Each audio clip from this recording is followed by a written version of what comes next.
Thanks for tuning in to the Resident Evil 6 review. Because the internet needs more fucking reviews, apparently.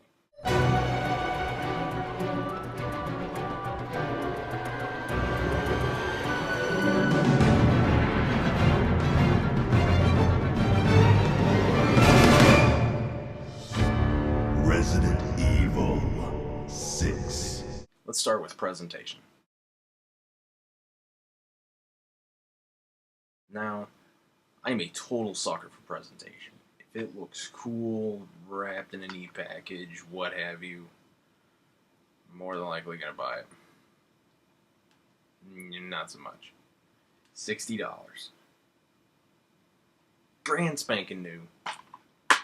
And the motherfucker doesn't even come with an instruction manual. That's it. Seizure guide and bullshit. Man, that tutorial better be damn good. Well,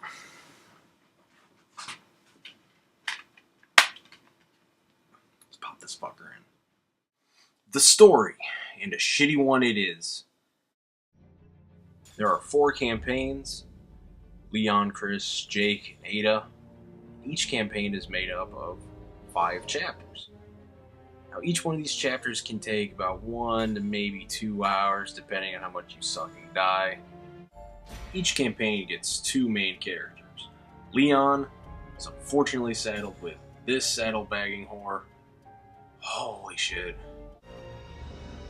Chris, unfortunately, is the worst story out of everybody, and he's saddled with this Twilight Jacob lookalike named Piers, or as I like to call him, Twatwaffle.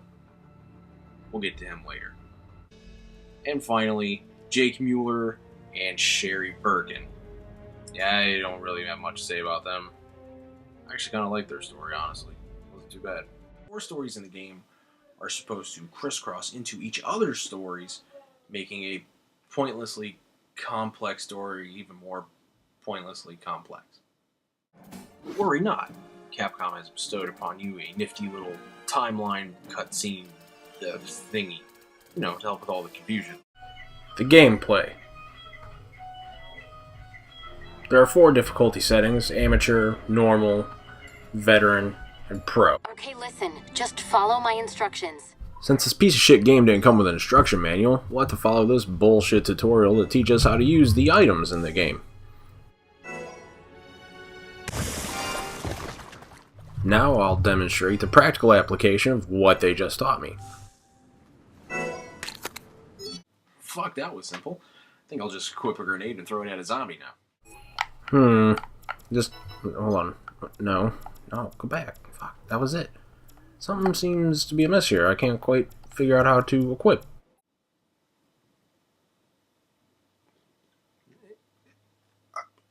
The tutorial doesn't tell you how to equip a weapon. In fact, the game doesn't even tell you how to equip a weapon. You may be lucky and get a load screen that tells you how to do it. I didn't find said load screen until the 2nd fucking chapter. Fuck it.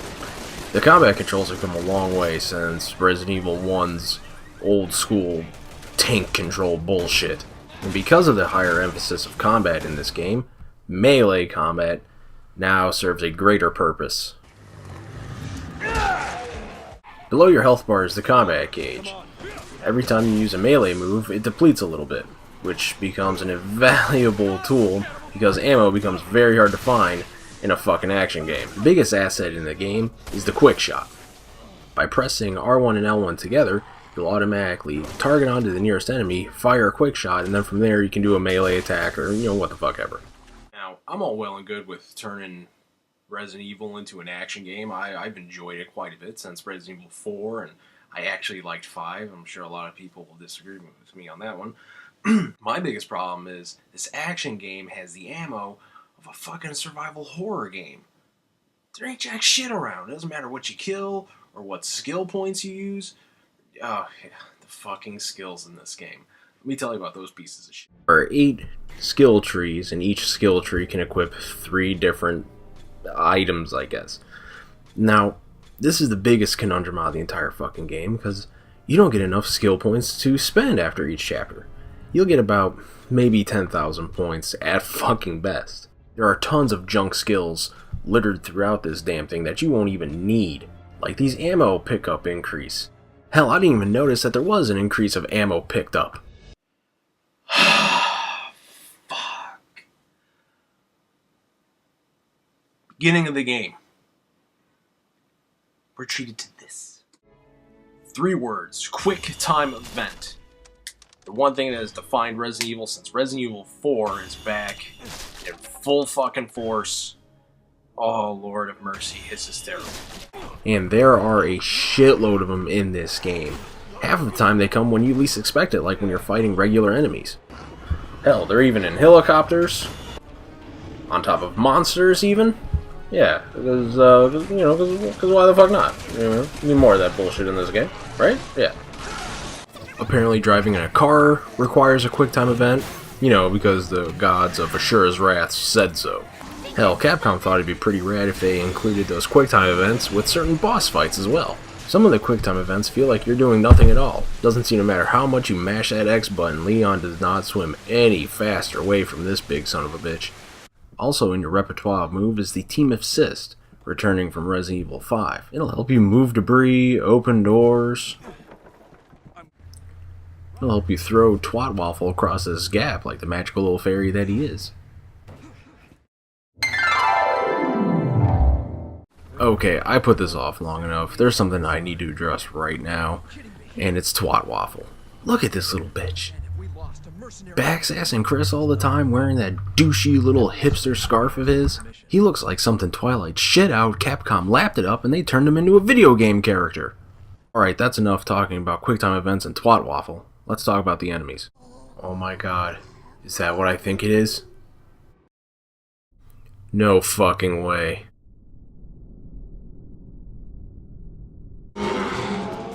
Yes, the zombies are back and in full force.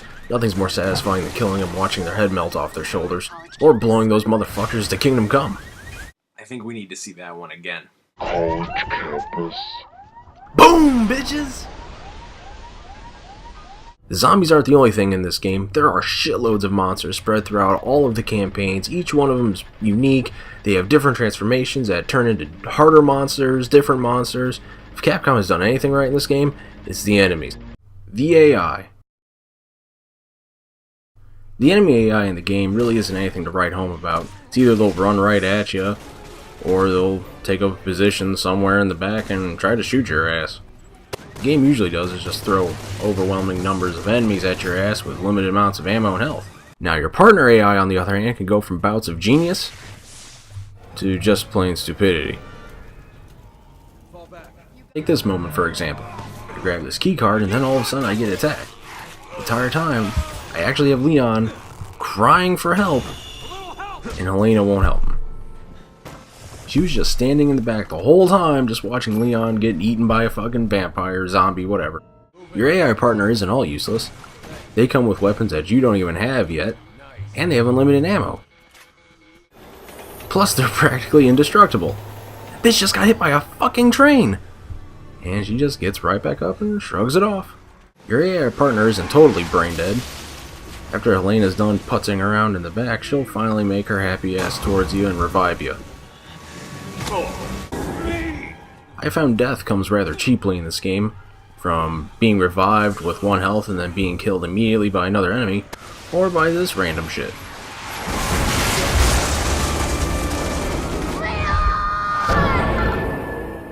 The level design in the game is actually fairly standard.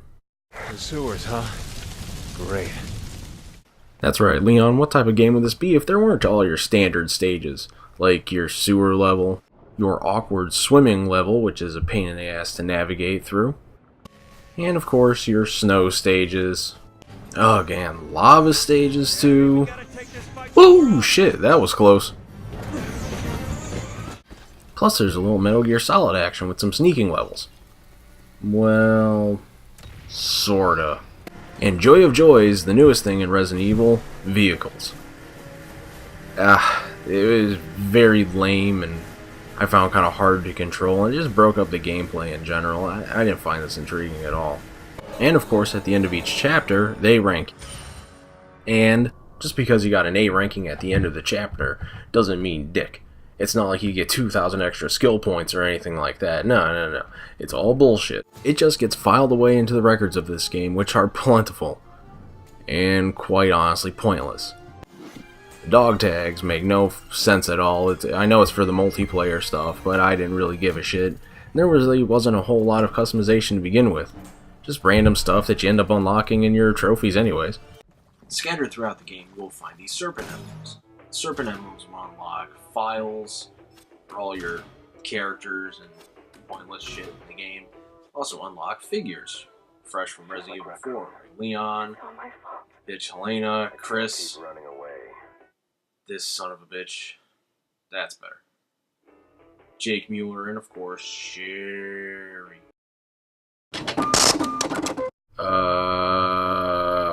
Moving on now. Mercenaries makes its triumphant return from Resident Evil 4 and 5, and joy of joy, it has its own skill settings. Now I will say this, if you want to farm skill points, the easiest way to do it would be within Mercenaries. That is the quickest way to do it. You'll get about maybe 20,000, 30,000. If you're really good, you can get a really high number of them. But most of these skills in here, they're pretty fucking pointless. Except item drop, that actually works. All the stages in the game are bastardized versions of the chapters you just finished playing. And all your favorite characters are in it, like Leon, that bitch Helena, Chris, Jake, Sherry, Ada. I think I'm missing somebody. Yeah, there he is. Now, if you're good enough, you can unlock multiple costumes for everybody, like Chris, Helena, Sherry in her naughty schoolgirl outfit. Continuing on. Like I said, Mercenaries is pretty standard. You run around, you fuck everybody up, and you generally feel pretty good about what you can accomplish in this thing. I definitely unlocked a few trophies when I was shooting up some zombies in here. Ooh, that was nice. And finally, let's talk about the graphics. And these graphics are gorgeous. From the lighting, to the fire and explosion effects, which are awesome every time you see them. The excellent lighting in this game definitely helps set the tone and the mood, which can actually be genuinely scary at times. The facial effects in the pre-rendered cutscenes are quite possibly the best I've ever seen in a video game. Now on some televisions, the game will appear really dark. After I changed my recording setup, I actually was able to get a clearer picture of what I was actually doing. The adjustment for the lighting doesn't work that well. So what's the end verdict? Honestly, not too good. Presentation was ass, the story sucked quite a bit of dick, the gameplay was meh, graphics 10 out of 10 definitely. Overall, I'll give the game a meh.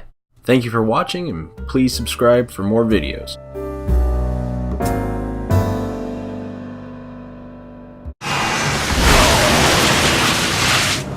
Guess we're not going that way.